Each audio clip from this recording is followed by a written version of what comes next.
O'Miller. Thank you, Deputy Speaker. I want to rise and support the motion as well. Boilam taku le macamradi Patsy agus Nianu Patsy me and Chansukin taku le rada wallen Tiha Tavernia. Patsy and I sometimes find ourselves supporting the proposals of pubs, but in this case we have a special excuse because it's the pubs of Ulster, Hospitality Ulster.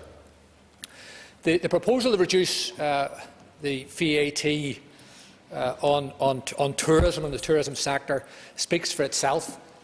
It's clear from our colleagues south of the border that where they cut the VAT rate, there was an immediate, rapid, dramatic increase in expenditure, and of course then there's a net benefit to the economy, and that of course is, I suppose, the objective of all of us, where we can tweak or change a tax and reduce it, but bring in more money to the coffers is something that we would all welcome.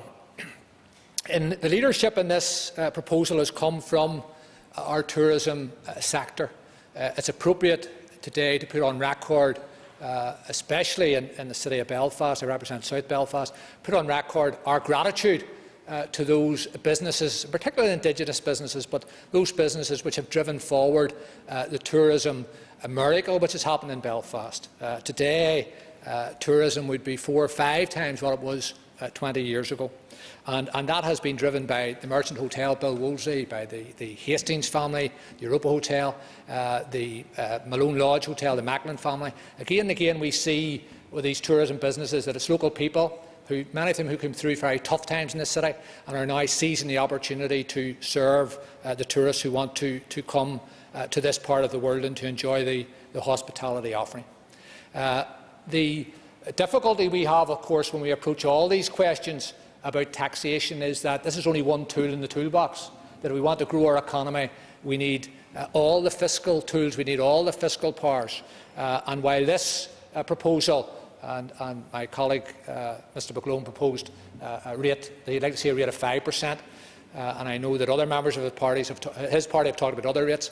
But whatever the reduction, the task for us and the difficulty for us is that we don't know the full detail of what is brought in with this taxation. We know it hurts the tourism industry, but we ask the Treasury, how much did you raise by this 20% VAT on the tourism industry? The facts and figures and the detail is not there. What Mr Girvan refers to as trust and transparency is not there when we want to know how much is raised from VAT in this part of the world, not to mention what is raised from hospitality. But if any of the business owners we mentioned previously owe £1 or £100 in VAT, the Treasury is able to tell them that immediately and to seek that. So the answer to our wish and desire to grow the economy has to lie in having more tools in the toolbox than just the reduction in VAT and just the power to impose VAT on tourism at whatever rate we choose.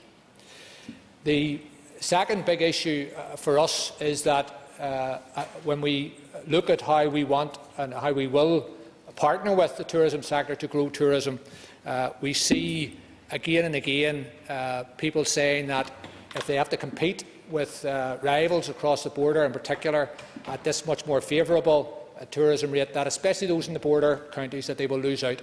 So in this part of the world we charge people taxation on their flights to get here, and then when they get here we hit them with a 20% tax rate. That to me, Mr Deputy Speaker, is a punitive tax, and it is putting a barrier in the way of those who want to create new businesses. And one of the, I suppose, the goals of all of us as we try to grow the tourism sector is to create more businesses. We want to make sure that tourism, that on occasions is associated with low wages, but we want to make sure there's as many local businesses as possible are setting up their own enterprises, that they are driving forward, that they are creating jobs, that we're seeing more Indigenous businesses.